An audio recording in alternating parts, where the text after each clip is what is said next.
So it is election year in Panama. Many people might be asking, what does that mean? Chaos, chaos. Every 5 years, it's the same thing. I bet it's kind of the same thing in your place of origin as well. For Panama, we're a small country. So at the end of the day, there's several things that I'm proud of. And in a way, the way the country behaves the day of the election, it's hard to understand, I think, for others. We define that as the right to vote. It's the day where you exercise a right, but it's also a celebration of being able to vote. They have a phrase that is una celebración y es un derecho. Hay un deber, of course, and it's a duty. Panama votes. Some countries, not everybody goes out and vote. There might be a lot of cynicism and people don't go out and vote. In Panama, everyone votes. It's important, people just do it. They wake up early, they walk to the school and they vote. And then they hang around to know what's going on and tell stories, echar cuentos, as we say. It's a very Panamanian day. Leading to that day, though, there is a lot of murky waters. So in a way, I made this video just to let you know what to expect. As usual, campaigns are what they are, and everybody's trying to get ahead of the next one by any means they can. And you will see that, especially now, we're in March, elections are in May. There's going to be a lot of murky waters between now and then. But it is important to understand that that is the dynamic. That is the normal dynamic that happens every 5 years. It used to be that the campaign period was 12 months. Lord, thank God it got cut like to 3 months or something. So we're just like spared.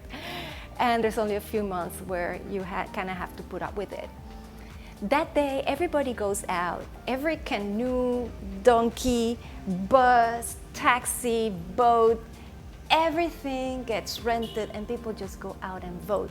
Vote is physical, it's not electronic, and it is in person. So people do make an effort and they do vote.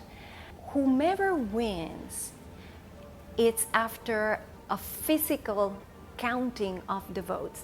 That counting is done school by school in front of a number of delegates from all the parties. We have a multi-party system, and they, old style, I almost feel like in colonial times, they read the vote, it's secret, and there it goes, okay, to so-and-so, and everybody, they show it, and they mark it.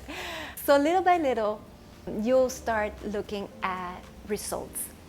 Because it's such a small country, and we really don't have that many centers of population, people have said that if the results are Panama, Colón, Chiriquí, that's the triangle. So whomever wins on those three tends to be the overall winner. There's been surprises, but that is true.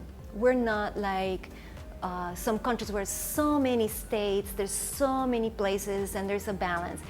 Here it's a small place, and we all know each other.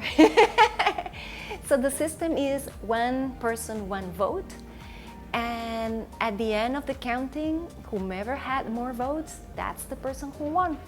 We don't have a second round like other Latin American countries.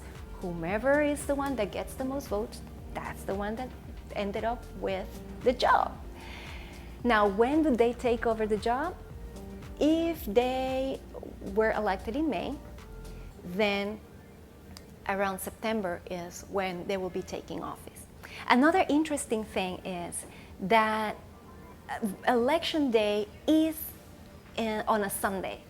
And the idea is precisely to make it easy for everybody to come out and vote.